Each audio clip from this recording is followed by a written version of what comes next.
Queridos, hoje nós vamos dar início a uma nova série de mensagens aqui em nossa igreja, a série Vida Extraordinária. Eu gostaria de convidar você ou a abrir a sua Bíblia em 2 textos ou acompanhar a leitura. Os textos serão projetados nessas TVs aqui à frente. Primeiro nós vamos ler Gênesis, no capítulo 5, do verso 18 ao verso 24, e depois nós vamos ler Hebreus, capítulo 11, verso 5. Primeiro texto de Gênesis, no capítulo 5, a partir do verso 18.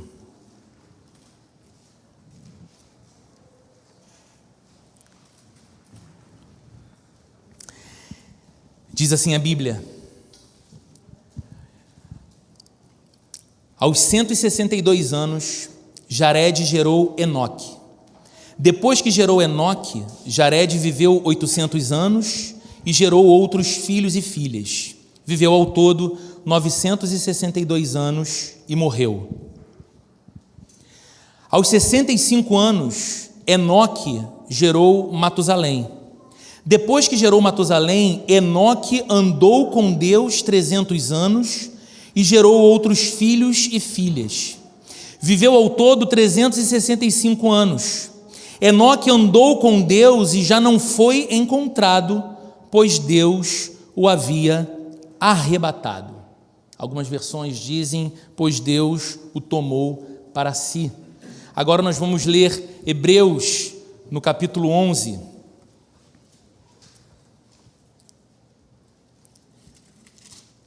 Verso 5, um trecho que também fala desse mesmo homem chamado Enoque. Diz assim: pela fé, Enoque foi arrebatado, de modo que não experimentou a morte, e já não foi encontrado, porque Deus o havia arrebatado. Pois antes de ser arrebatado, recebeu testemunho de que tinha agradado a Deus. Até aqui. Vamos orar? Senhor, estamos aqui mais uma vez diante da sua palavra, e estamos mais uma vez aqui, Senhor, com todo o nosso coração e a nossa vida diante de Ti, esperando e sabendo que a nossa vida pode ser de fato melhor, mais plena, mais alegre, mais cheia de significado e propósito, quanto mais perto do Senhor nós estivermos. Então, Senhor, essa é uma manhã de aproximação, essa é uma manhã em que o nosso coração se achega para perto de Ti, através agora da Tua palavra. Fizemos isso orando, fizemos isso cantando. Agora o que nós Te pedimos, Senhor, é que, tão próximos de Ti como essa adoração nos levou hoje, tão próximos do Senhor como fomos conduzidos pelos nossos irmãos da música, que permitiram que o nosso coração sentisse, Senhor, a Tua presença entre nós. Agora Te pedimos, Senhor, se aproxima da gente com a Tua voz maravilhosa e fala-nos, Senhor, pela Tua palavra, de modo que o nosso coração saia daqui ainda mais alegre e ainda mais inspirado para viver a vida que o Senhor tem idealizada para cada um de nós. Oramos assim em nome de Jesus e para a glória do nosso Senhor Jesus. Amém e amém. Você quer viver uma vida extraordinária? Vamos combinar uma coisa, você não vai responder isso para mim, é claro, mas se eu abrisse o microfone, te entregasse o microfone e permitisse que você respondesse essa pergunta: você quer viver uma vida extraordinária? Pense em seu coração, que resposta você daria. E se a sua resposta fosse um sim, o que você entende que essa vida seria? O que ela teria que a sua vida hoje não tem? Como ela seria? O que ela te tornaria? Que coisas você faria ou experimentaria se de fato vivesse uma vida extraordinária? Nessa hora eu tenho certeza que o coração da gente pensa em respostas muito diferentes umas das outras, porque nós temos ideias diferentes do que talvez seja essa vida extraordinária. Então, o dicionário ajuda a gente. Quando a gente recorre ao dicionário para tentar entender um pouquinho melhor o que significa esse adjetivo, que empresta sentido para uma vida, dizendo que uma vida pode ser extraordinária, a gente percebe que o dicionário diz que extraordinário é aquilo que foge do usual, ou aquilo que foge do previsível. Extraordinário é alguma coisa fora do comum. Uma vida extraordinária seria, então, de alguma forma, uma vida fora do comum. O dicionário ainda vai dizer que extraordinário é aquilo que não é regular, que é fora do estabelecido, que existe aquilo que é consenso, mas existe aquilo que excede o consenso. Isso é extraordinário. O dicionário ainda traz uma terceira definição para a palavra extraordinário. Extraordinário é aquilo que não se adequa ao costume geral. E ainda, extraordinário é a qualidade do que excede a média. É aquilo que ultrapassa, é aquilo que extrapola, é aquilo que está acima e está além do comum, está acima e está além do ordinário. É extraordinário. E, queridos, embora não esteja indisponível a ninguém, eu acho que uma vida extraordinária é, de fato, uma experiência para poucas pessoas. Sabe por quê? Porque a maioria se contenta com o ordinário. A maioria de nós se permite nivelar pela média. A maioria de nós não está tão preocupada com aquilo que excede, com aquilo que vai além. Porque estar na média, de alguma forma, nos coloca numa certa zona de estabilidade e conforto, não é verdade? Você diz, olha, eu faço o que todo mundo faz, eu já tenho o que todo mundo tem, eu vivo como todo mundo vive, eu penso como todo mundo pensa, eu estou na média, eu estou aí no ordinário da vida normal, de toda pessoa normal. E aí, são poucas as pessoas que dizem ou que se perguntam, há algo além? Há algo mais? Há algo que excede? Queridos, uma vida extraordinária tem a ver com a condição exatamente de você ir além do que talvez em algum momento julgou ser capaz. Uma vida extraordinária tem a ver com você voar o mais alto que você pode alcançar.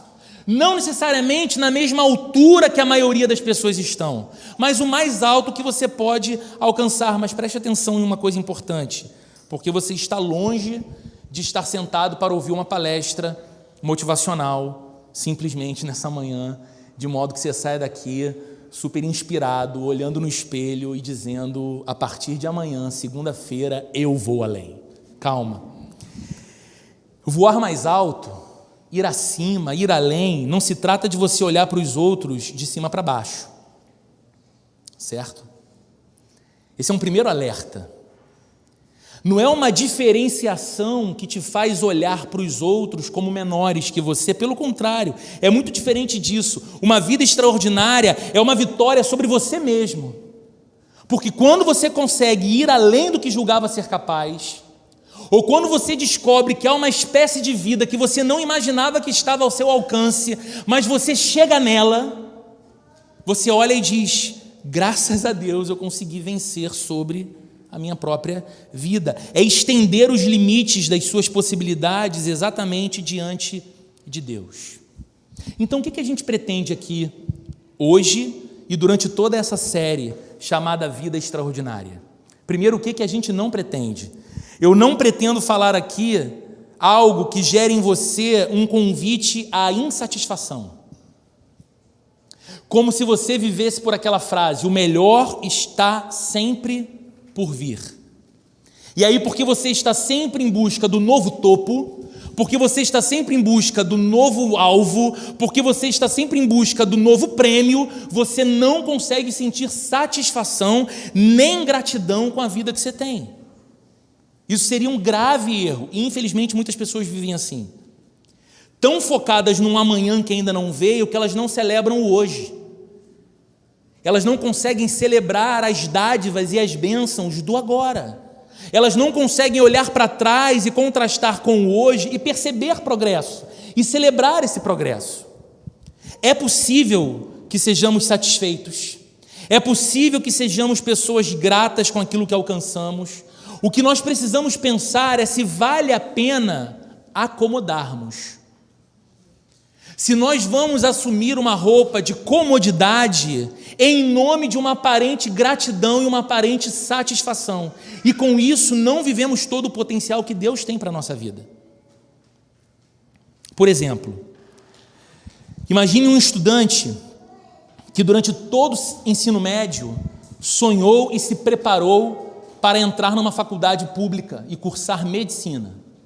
Todos nós sabemos como é concorrido, como é disputado um vestibular para medicina, não é verdade? E imagine que esse estudante tenha feito todo o sacrifício necessário para ser aprovado. Ele estudou mais do que os outros, ele aproveitou a vida menos que os outros, ele perdeu o bronze da pele porque não ia mais para a praia, ele fez da vida dele, durante um período longo de estudos, um foco para ser aprovado no vestibular, e ele conseguiu. O que ele sente? Satisfação, não é verdade? Gratidão, não é verdade? Que alegria, que bênção. Agora imagine se naquele momento ele se acomoda e diz: bom, alcancei meu grande sonho. Na verdade, isso era parte de um grande sonho. Ele queria entrar na faculdade de medicina, mas o que ele quer ser é um médico. E como médico, ele quer ser relevante, ele quer fazer algo bem feito. Então ele vai ter agora anos de estudo a fio para se empenhar, tanto ou mais como foi no seu segundo grau, para que ele possa de fato continuar ascendendo. Imagina se ele se acomoda. Imagine aquela pessoa que sonhou por anos casar com o ser amado. Toda a expectativa da vida era para a chegada daquele maravilhoso dia em que, diante de um celebrante, você falaria sim para ele, você falaria sim para ela, e ali vocês assumiriam um compromisso eterno de amor, numa festa linda, cercada pelos seus melhores amigos, pelos seus familiares, todo mundo curtindo junto aquele momento. E imagina se depois da festa e depois da lua de mel, aquele casal acomoda. E todo aquele sonho, toda aquela energia, toda aquela paixão que os fazia querer estar juntos para sempre um do outro, não recebe combustível, não recebe investimento, não recebe amor diário. Onde esse casamento chegaria? Então nós podemos estar satisfeitos, nós podemos ser gratos, mas nós temos que ter o cuidado com a acomodação.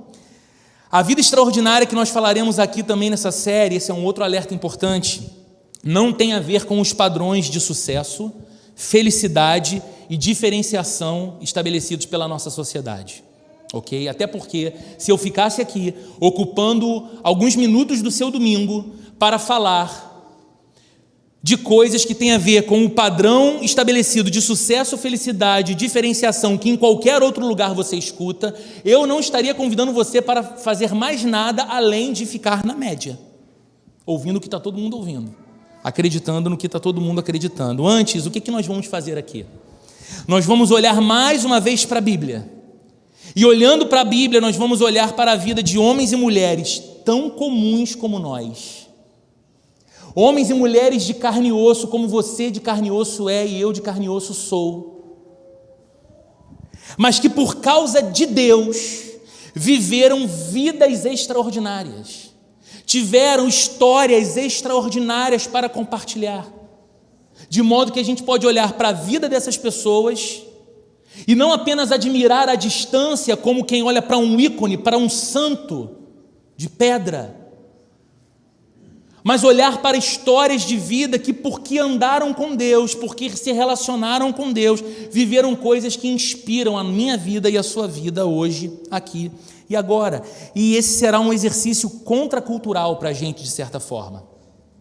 Por que eu chamo de um exercício contracultural aqui a cada domingo?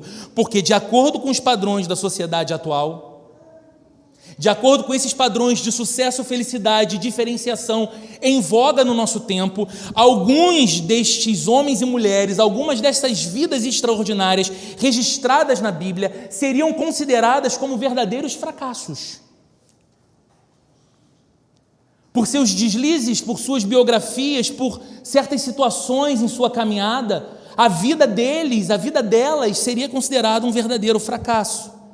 Mas viver uma vida extraordinária, para nós que estamos vivendo com Deus, ou pelo menos que estamos interessados nessa espécie de vida, certo?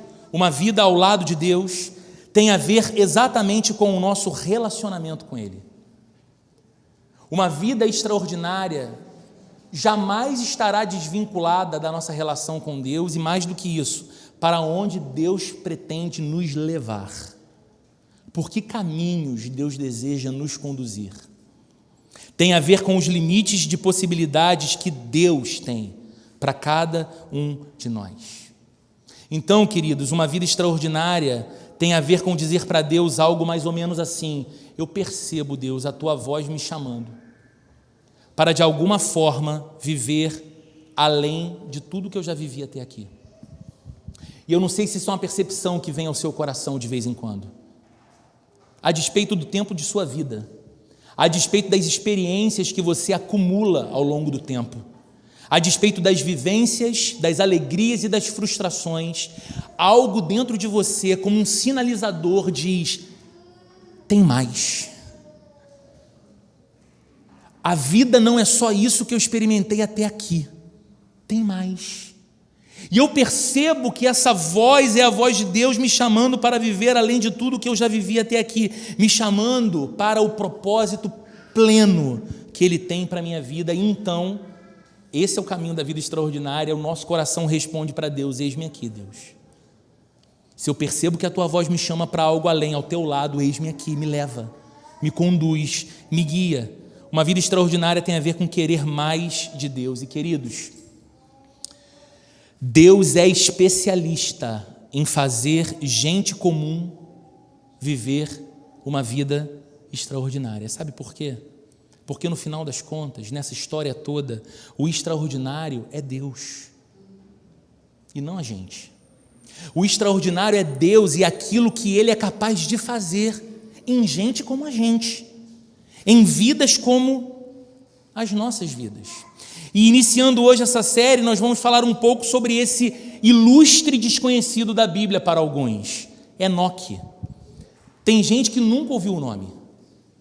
Tem gente que ao ouvir o nome, se aproximar do almoço, sente fome e pensa em nhoque.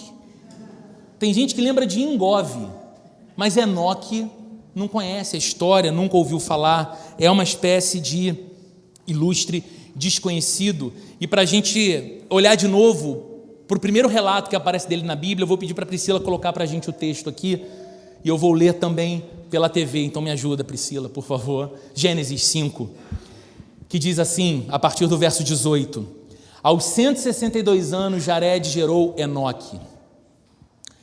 Depois que gerou Enoque, Jared viveu 800 anos e gerou outros filhos e filhas.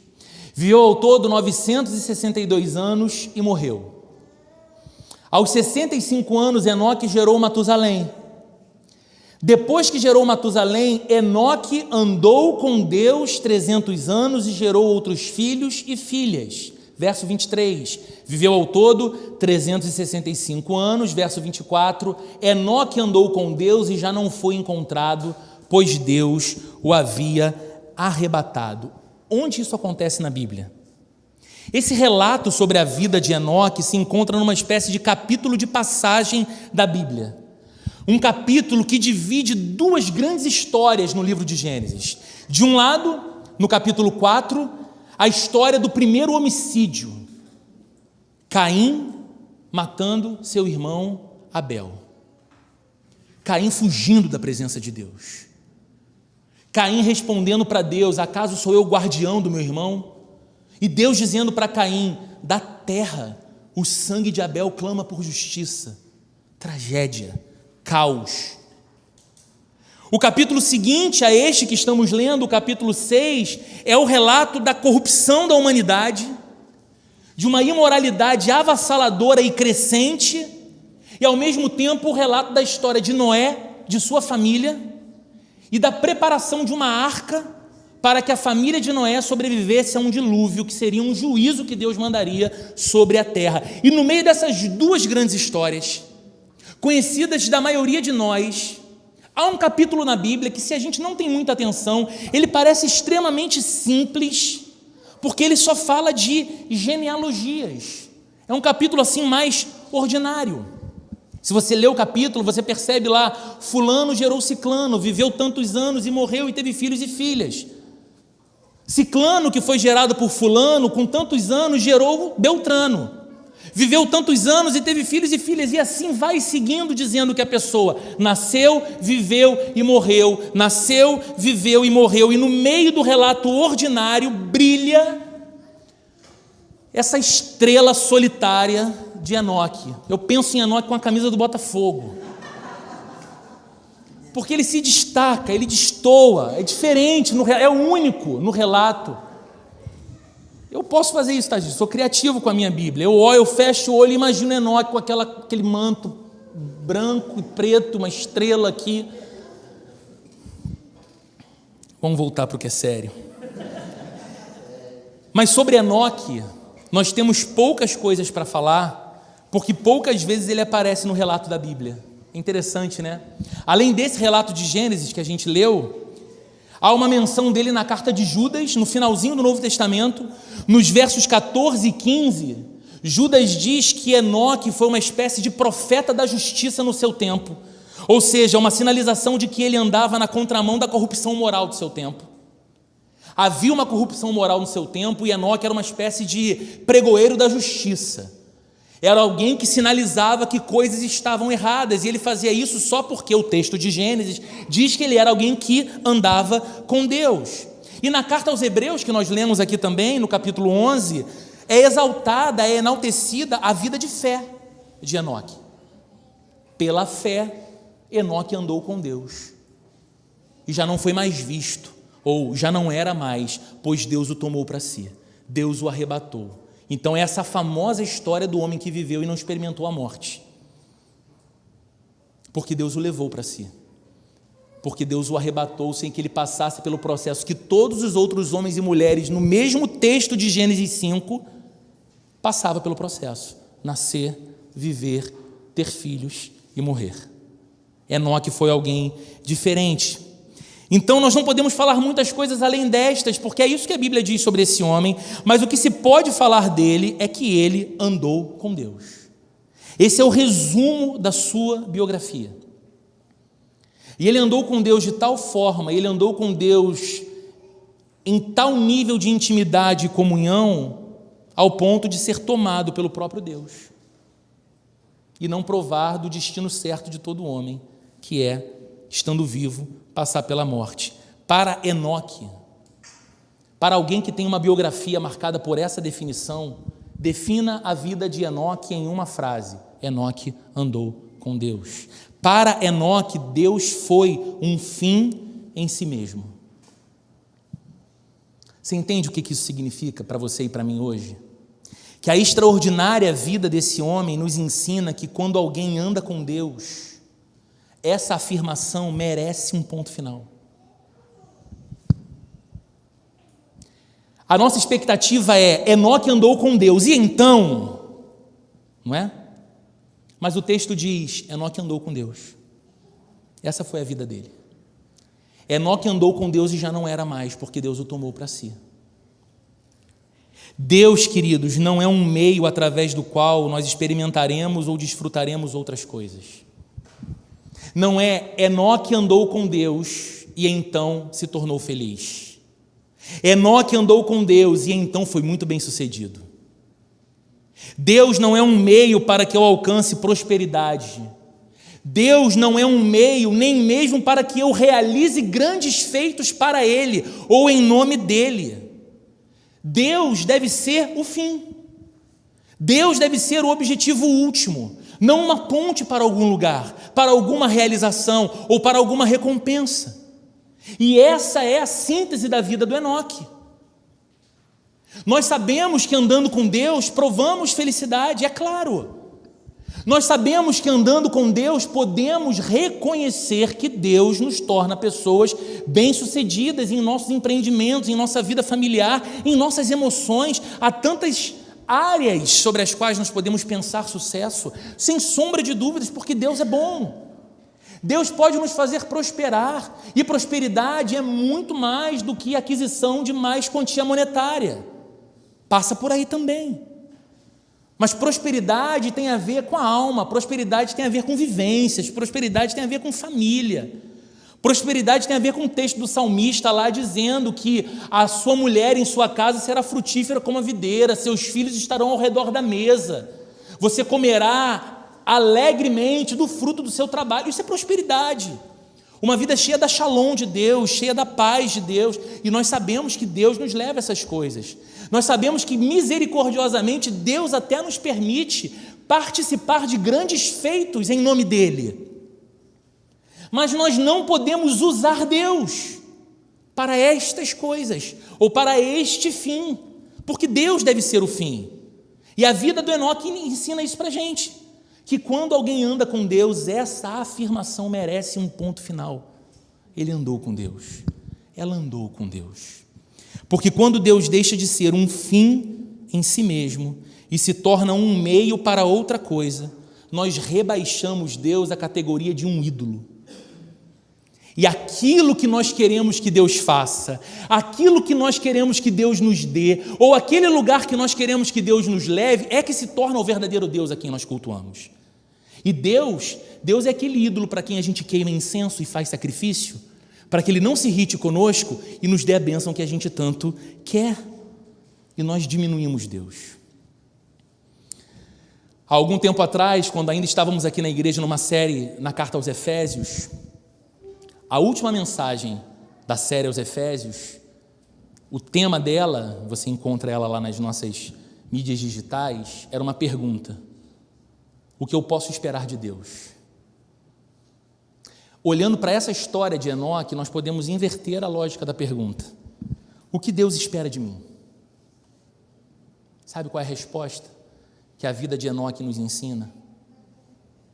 Deus espera que eu ande com Ele.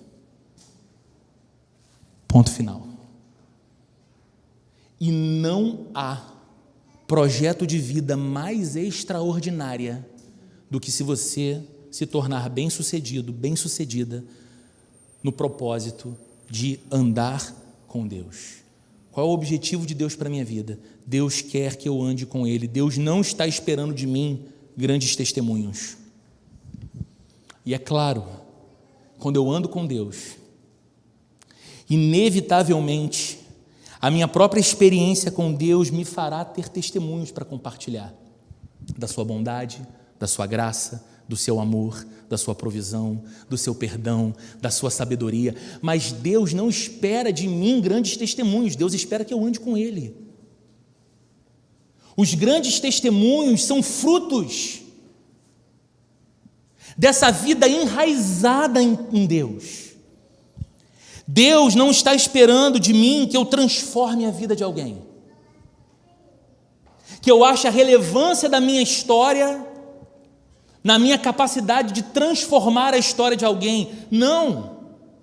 Nós sabemos que é um fato, que quando andamos com Deus, inevitavelmente pessoas à nossa volta serão tocadas pela vida de Deus que está na vida da gente, e pode ser sim que com amor, atenção, misericórdia, graça, boa amizade, a gente, pela graça de Deus, seja capaz de transformar a história de alguém como um instrumento nas mãos de Deus. Mas não, Deus não está esperando que eu transforme a vida de alguém, Deus espera que eu ande com Ele. Deus não está esperando que eu me envolva com a igreja. Sabia disso? Roberto, que loucura. Domingo, dia de culto, as pessoas sentadas ouvindo e você dizendo que Deus não quer que as pessoas se envolvam com a igreja. Eu não disse que Deus não quer. Eu disse que Deus não espera de você que você se envolva com a igreja. Deus espera que você ande com Ele. Porque se você andar com Deus, você vai ser incapaz de deixar de amar aquilo que Deus ama. Se você andar com Deus, você vai ser incapaz de tratar como coisa de segunda importância aquilo que para Deus é tão precioso ao ponto dele enviar o seu Filho para morrer numa cruz e fazer da obra da cruz nascer um povo redimido, que é a igreja de Cristo na face da terra. Então é inevitável que andando com Deus, você não apenas vai amar a igreja, você vai se envolver com ela, porque você vai entender que você é a igreja, que você é parte desse corpo vivo de Cristo, e que você quer ver outros membros desse corpo que Jesus está salvando e ama nessa cidade, se aproximando e sendo parte desse corpo. Mas Deus não espera isso de você em primeiro lugar, que você se envolva com a igreja. Ele espera que você ande com Ele, e o fruto o fruto vai ser o seu envolvimento com a igreja. Todas essas coisas, transformar a história de alguém, ter grandes testemunhos para contar, se envolver com a igreja, são realizadas por Deus e não por nós, através de pessoas que andam com Deus. O problema é que muitas vezes a gente acha que Deus espera que nós façamos coisas que só quem tem a capacidade de realizar de fato é Ele. Diz para mim, você consegue colocar alguém no céu? Você pode perdoar pecado de alguém? Você pode transformar a história de alguém? Você pode de fato contar algo tão extraordinário que o coração de alguém se encha de desejo de viver o que você vive? Não. Essas transformações, essa mudança do coração, essa história tocada é uma obra de Deus, que Ele usa instrumentos humanos, como você e como eu, quando andamos com Ele. Sabe qual é o problema, queridos? O problema é quando Deus não basta mais. O problema é quando Deus parece pouco. E nós chegamos até Ele com a expectativa de que Ele nos leve então para um outro lugar. E então a gente chega diante de Deus e fala: Deus, o Senhor está vendo? O Senhor está percebendo como que eu canto? Canto forte. Estou disputando voz com Anderson e Renata lá no louvor. O Senhor está percebendo, Deus, que eu até levanto mão, bato palma. O Senhor está percebendo, Deus, que eu estou orando. O Senhor está percebendo que eu estou indo na igreja. Assim, eu estou aqui, Deus, eu estou interessado em você. Eu estou aqui me importando com aquilo que importa para você, mas Deus, eu peço que o Senhor, olhando para tudo isso então, vendo aqui que eu humildemente estou te pedindo, né? Podia estar matando, roubando, como diz o vendedor do trem, do ônibus, mas estou aqui humildemente te pedindo, eu peço então que o Senhor me leve para tal coisa, que o Senhor me dê determinada bênção, porque eu sei, Deus, que sozinho eu não posso, mas você pode fazer isso por mim, né? Você é poderoso. E o nosso coração traiçoeiro nos convence de que Deus não é suficiente, que aquilo que Deus pode dar é suficiente, que a bênção vai nos fazer feliz, que o lugar que sonhamos, que a pessoa que queremos, que a experiência que almejamos é o que de fato vai tornar a nossa vida plena e não andar com Deus, porque só andar com Deus parece muito pouco, ou seja, a nossa busca deixa de ser por Deus e passa a ser pelo lugar que queremos que Deus nos leve ou pela bênção que queremos que Deus nos entregue. E aqui, queridos, nesse ponto, se estabelecem os dois paradigmas da existência segundo a Bíblia. A Bíblia, embora não seja simplista, ela simplifica muitas vezes as coisas para nós, nessa nossa cabeça complexa. A Bíblia é capaz de dividir a humanidade em dois grandes grupos. De um lado, os que dizem para Deus: Deus, faça a minha vontade. De outro lado, os que viram-se para Deus e dizem: Deus, faça a sua vontade. E esses dois grupos são completamente antagônicos, eles são diferentes. O primeiro grupo está na categoria condicional do se, então. Eu vou explicar. É o grupo da fé oportunista. É o grupo da fé pragmática. Deu certo, funcionou, então é verdadeira. São os que tentam manipular Deus para a realização dos seus propósitos pessoais. Como eu consigo manipular o Todo-Poderoso? Bom, talvez ele se encante com as minhas orações. Talvez ele seja atraído pelo meu jejum. Talvez, se eu participar da campanha e não quebrar a corrente, Deus olhe para mim com interesse especial. Então são instrumentos que a nossa mente e o nosso coração assumem como coisas que poderiam manipular, quem sabe, a Deus. São as pessoas que estabelecem condição para Deus. Por isso que eu disse que elas estão naquele grupo condicional do se, então. São filhos de Jacó. E eu vou te explicar o porquê. Leia o que diz o texto de Gênesis 28, versos 20 e 21 comigo. Esse é um relato muito interessante. Você conhece a história de um momento em que Jacó, depois de arrumar uma confusão danada na casa do seu pai, se disfarçar, passando pelo seu irmão. Ele então recebe a bênção da primogenitura no lugar do seu irmão. Conhece essa história? E aí o pai de Jacó diz: olha, cara, você tem que... seu irmão vai te pegar, você tem que sumir daqui, você já recebeu essa bênção e tal. E ele vai caminhando como um errante, desesperado com a sua própria vida. Tem uma hora que ele para, deita a cabeça numa pedra e tem um sonho. Lembra disso? No sonho ele vê uma grande escada que tocava o céu e anjos subindo e descendo por aquela escada. Quando ele acorda, ele não faz uma música como o louvor pentecostal diz: tem anjos voando nesse lugar, no meio do povo, em cima do altar. Não, isso foi o Eliseu Gomes que fez. Ele acorda e ele diz: de fato Deus está nesse lugar e eu não sabia. E ele pega ali aquela pedra que serviu de travesseiro, faz ali uma espécie de monumento e chama aquele lugar de Betel, a casa de Deus. E aí você pensa, cara, alguém que tem uma experiência fantástica dessa, ele viu essa glória num sonho, essa pessoa vai ser transformada, né? A transformação de Jacó foi um processo, levou tempo, e a prova está no texto que nós vamos ler. Gênesis 28, a partir do verso 20 até o 21, diz assim: então Jacó fez um voto. Logo depois do sonho, gente, olha que coisa bacana. Jacó faz um voto com Deus e ele diz assim: se Deus estiver comigo, cuidar de mim nesta viagem que estou fazendo, prover-me de comida e roupa e levar-me em segurança à casa de meu pai, então o Senhor será o meu Deus. Você viu o se e o então aqui? Se Deus estiver comigo, se Deus cuidar de mim, se Deus me prover de comida e água, se Deus me levar em segurança de volta para a casa do meu pai, então Deus terá dado provas suficientes para mim de que Ele pode ser o meu Deus, se Ele fizer. O que é esse tipo de voto, se não o voto da barganha?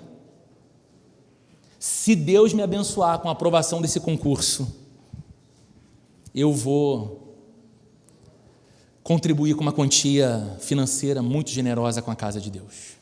Se Deus trouxer para perto de mim essa pessoa que eu tanto quero, que eu tanto amo, de modo que eu possa ser feliz ao lado dele, ser feliz ao lado dela, então Deus vai receber os maiores louvores do meu coração. Que votos são esses? Se não votos que disfarçam a intenção do coração de manipular Deus e que dizem para Deus: Deus, faça a minha vontade. Deus, você é um realizador mágico e poderoso do meu querer, faça a minha vontade. Mas há um segundo grupo, lembra? O segundo grupo não está na categoria do se então. O segundo grupo está na categoria do ainda assim. Mesmo que eu não chegue no lugar que gostaria que Deus me levasse, mesmo que eu não receba aquilo que eu esperava que Deus me desse, mesmo que aquela pessoa não permaneça viva, mesmo que eu não seja curado, mesmo que eu não tenha um emprego de novo,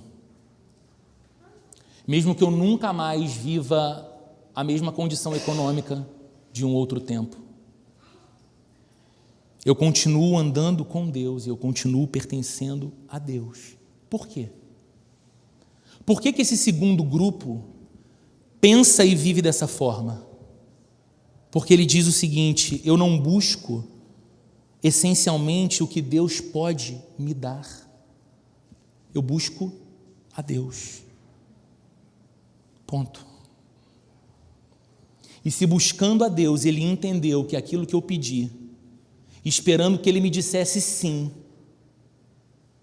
ele me respondeu com um não, eu não vou dizer que o não de Deus é o não de quem não ama.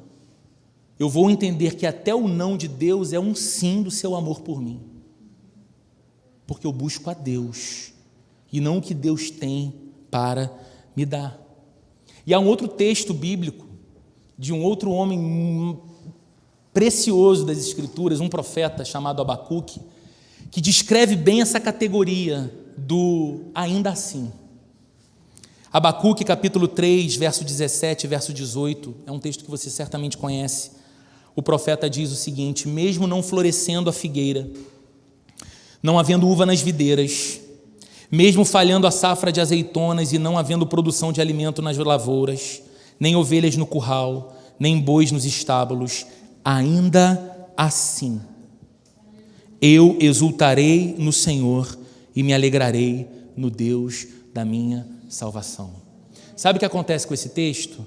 Às vezes ele fica muito longe da nossa realidade, porque a gente não tem uma videira, a gente não colhe azeitona, a gente não produz alimento na lavoura, pelo menos a maioria de nós, a gente não tem ovelha em curral, não tem boi em estábulo. Então parece a descrição de uma realidade muito distante, mas esse homem, esse profeta, vivia e tinha o seu sustento vindo exatamente dessa condição de vida. Então é como se o profeta estivesse dizendo algo seguinte, algo parecido com o seguinte: ainda que eu abra a porta da despensa e eu não veja ali o alimento que eu gostaria para mim e para os meus filhos, ainda que eu olhe o saldo da conta e não tenha ali nenhum número que me sinalize que a minha semana ou o restante do meu mês vai ser diferente do que tem sido há 6 meses ou há 1 ano a minha vida caótica financeira, mesmo que após sentar com o médico, com o coração cheio de esperança de uma notícia diferente, ele diga que o meu quadro, ao invés de melhorar, piorou. Mesmo que a vida leve de mim, surpreendentemente, alguém que eu achei que levaria muito tempo ainda para ver partir, ainda assim, eu me alegrarei no Senhor e exultarei no Deus da minha salvação. Não ganha uma outra expressão? Porque você está dizendo para Deus o seguinte: Deus, ainda que as coisas que eu sou até capaz de dizer que são tão essenciais para mim, me faltem ou não estejam no lugar, o Senhor não há de faltar. Então eu vou continuar me alegrando em Ti e exultando no Deus que me salvou. Me salvou. Andar com Deus, queridos, andar com Deus é muito mais do que procurar uma espécie de vida que nos fará receber de Deus grandes bênçãos, como se aquilo que Deus tem para oferecer fosse melhor do que quem Deus é. Andar com Deus é uma afirmação que merece um ponto final, como foi na vida de Enoque. Enoque andou com Deus. E, queridos, o início de uma vida extraordinária. E aqui, durante essa série, nós vamos olhar para outros homens e mulheres do relato bíblico, que viveram as suas histórias.